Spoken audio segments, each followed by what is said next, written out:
How exactly is it that Labour is planning to put more money in working people's pockets while they are giving the tax exemptions to everybody else?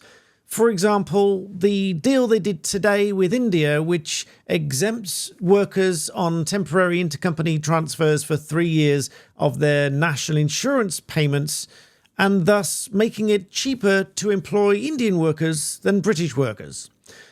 Now, help me to understand something here. I'm not quite sure which it is. Does Labour think we are all so stupid that we won't find these things out? Do they think we don't deserve the details and thus holding us with some sort of contempt? Or are they so stupid in themselves in writing these press releases that they don't think it's necessary to include those kind of details in the press release? Because if I were being uncharitable, I would say that that sounds like it's somewhat deliberate in the hopes that we don't find out. But of course we'll find out one way or another, but the way that we found out is probably going to anger you, perhaps even more than the fact of the matter itself. Now, I confess I did a post and then deleted it on X because I was actually cooking steak at the time, and I did it quickly on the little bit that I read, and I thought I shouldn't do that. I haven't read it yet, so I'll delete that and come back later. But here I am. I still agree with what I said. Now, I'll repeat it here because I have done the reading. Now, it's not all bad, so I am sort of playing into it a little bit, but it does sort of strike me as a bit bizarre. And I don't agree with this bit of it, for the record. But here we go. Let's talk about this. So Keir Starmer had put this post out to say that he's done this massive deal, etc., etc. It's going to help the UK. It's going to help the UK economy, whatever. I quote posted that and said, well, it's easy to do these deals when you're giving something away. Because I had, in my cursory reading while I was standing in front of a barbecue doing steak, I had read this tax exemption thing for Indian workers coming here. Now, it's not quite as bad as it sounds on the face of it because it's limited to temporary intercompany transfers for 3 years, and it's part of a double taxation thing, which that's not the only one. It's not the only time that happens, but I'll come back to that in a minute. But what I do disagree with, I strenuously disagree with, is the lack of detail and what I think is flat out misleading comments. So let's go to this, shall we? So this was the initial post by Labour that says, this Labour government has secured a trade deal with India. I mean, great. Trade deals are good. They should boost the economy. We are going further and I hate that phrase, further and faster to strengthen the UK's economy. Now, good, if that's true, if they are opening the doors to new business opportunities, great, absolutely brilliant. But here's the bit that I disagree with. Now, just to be clear, even before I go into that, I don't disagree with a trade deal. I don't disagree with working with India. I know a lot of people from India. I like people from India. And I get along with people from India. I've got absolutely nothing against doing a deal with India. Let's just make it that clear for the start. But then they say, putting more money in working people's pockets. But then we have to take that as the whole deal, not just the fact that this might open up opportunities for business to do trade, etc., which it will do. It will probably open up lots of trade lines. Great. But they do leave this bit out, which I think is a little bit disingenuous to really leave this out. But they didn't just leave it off here. If we go to, if I can find my mouse, because I've got 3 screens here. If we go to the official press release here, UK-India free trade deal, a deal for growth, secured the best deal India has ever agreed, providing businesses with security and confidence to trade with the fastest growing economy in the G20, etc. Delivering growth, it goes down, it gives you some case studies, different businesses and how they can improve trade and improve the economy and so on. What it doesn't say here is if we look for anything to do with tax, it just provides, the only results are to do with consulting and tax for the services being provided, and then other links on the website. So there's nothing else about tax there. And if we look for exemption, there's nothing for exemption. I'm searching for exemption. You can't see it because it's off the page at the top. I'm searching for exemption and it's not there. So how do we know? Because this is, you would think, all the big points about the trade deal in this press release. You would think, because it's quite a long press release.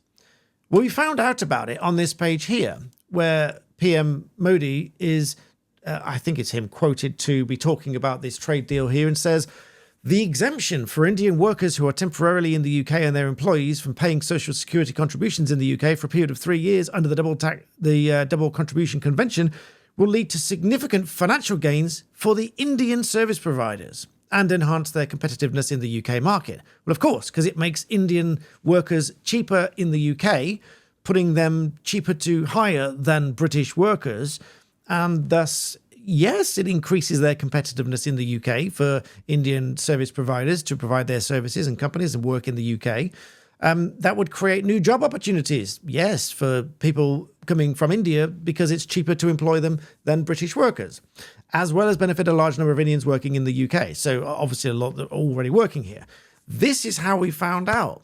Now, just to emphasize for clarity, I have no problem doing a deal with India. I have no problem with people from India. Just to make that absolutely clear, I have to spell these things out these days because I get some people in the comments saying things that they really shouldn't. I have no problem with any of that. What I do have a problem with is that we find this out. I say we find this out from a website like this and others. I think the Telegraph reported it as well, and some others. I think the Daily Mail's reported it. In fact, the Daily Mail went with British workers come last. Fury as employers who hire Indian workers are given a major tax break under Labour's free trade deal. Keir Starmer's face a furious backlash today after it emerged that he's handing Indian workers in the UK and their employers a major tax exemption to secure a trade deal. As part of the UK-India trade deal, Indian nationals on a temporary visas and their firms will not have to pay national insurance contributions in both countries for the first 3 years. The change is understood to be a key demand by Indian negotiators, who said the agreement, which had been 3 years in the making, will result in significant financial gains for Indian companies.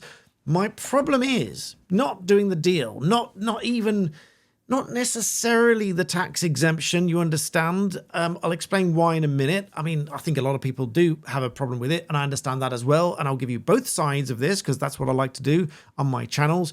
By the way, I think we're going to be on Black Belt Secrets today. I've got to split my videos up between channels, otherwise YouTube doesn't push them all as much, but there we go. Please do make sure you subscribe if you want all my content. It'll be spread across my channels. So there's a for and against this thing, and I'll come back to that in a minute. But what I really object to is that we must rely on the Daily Mail, on the Telegraph, on this, which is news18.com. I'll link it below.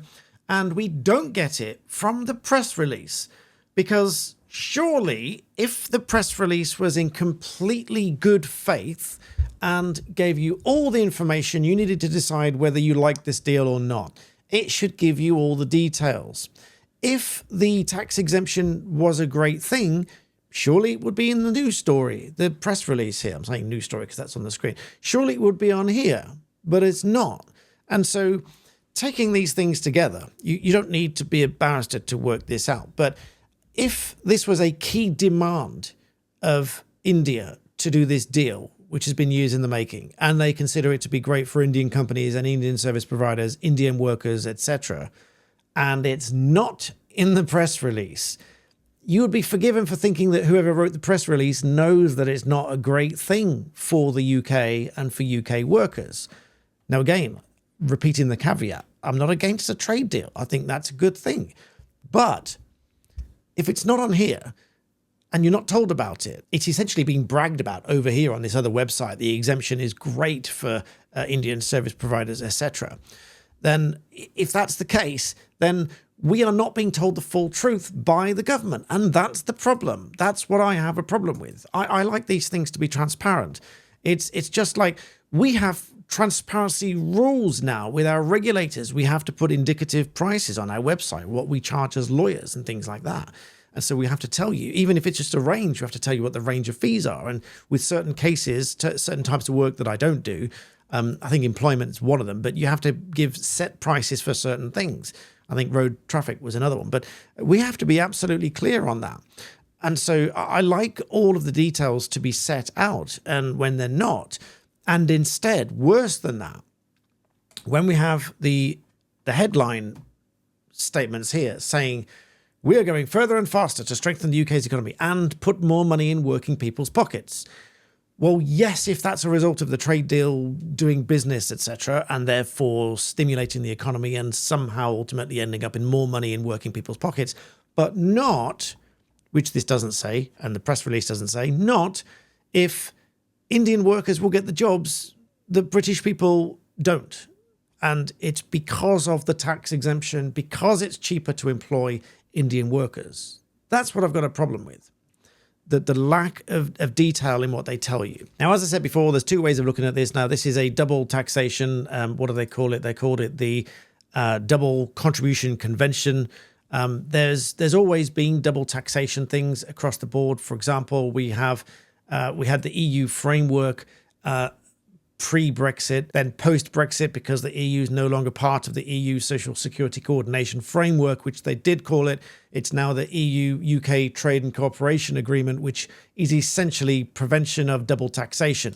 So if you are resident in the UK and you derive something from the US, but you're not living in the US and you're not taxed in the US, of course, then the withholding goes to 0% for US taxes.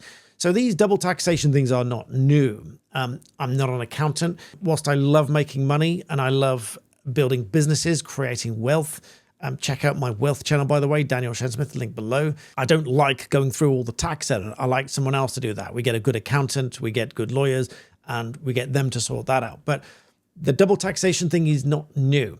But this is a significant new arrangement whereby, in order to secure all of this trade cooperation, they are effectively opening the doors to the entire population of India for these intercompany transfers for 3 years to exempt them from national insurance. All the while, I read somewhere, obviously, while they're here, they'll have access to NHS, blah, blah, blah, all the rest of it. There's probably some technicalities and all that sort of stuff that I haven't gone through in this video, caveat. But as I say, when you see things like this, I always say, just look a bit deeper and you'll see what they really are saying. Now, obviously, there's arguments that this deal was started negotiations years ago, so it started under Conservative, etc. But the point is, it didn't come to fruition under Conservative, and I suspect one of the reasons it wasn't signed was these exemptions, which have now been handed over. So on the one hand, you can say, great, new trade deal, new business opportunities, etc.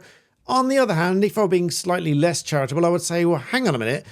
You've just increased national insurance for employers in the UK to employ British workers, making it more expensive to employ British workers than it was last year. And now you're making it cheaper still to employ Indian workers instead of British workers because there is no national insurance to pay for 3 years. How is that, as a principle, possibly putting money back in working people's pockets? That just doesn't make sense. Like I said, it's not all bad, but if you didn't hear about it already, now you've heard about it from me. I do suggest you go and read about it, read all the full details, make up your own thoughts, your own opinions. Don't just take my word for it. I don't know everything about it. I'm telling you the bits that I've seen, and what I see so far is that it's not open and transparent. You find out about it through other media sources where they're essentially bragging about it. It seems to me, just reading between the lines here, it seems to me something that they really wanted, they really pressed for. Now they've got it, because if I'm being uncharitable, with great respect, but if I'm being uncharitable, it seems like Keir Starmer just gives everybody what they want and then calls it a deal. And so it's like we're doing deals. But actually, a lot of that is just giving someone what they want. And every lawyer, every barrister, every mediator, I'm a mediator as well, by the way, in case you didn't know that, but every mediator will know that it's easier if you get one side to give something and then you can end up doing a deal. That's not to say, once it's easy, just let someone get screwed over. That's not what I'm saying. But it's easier if the sides give something, because this side might have something this side wants, this side might have something this side wants, and if they both give something, they'll do a deal.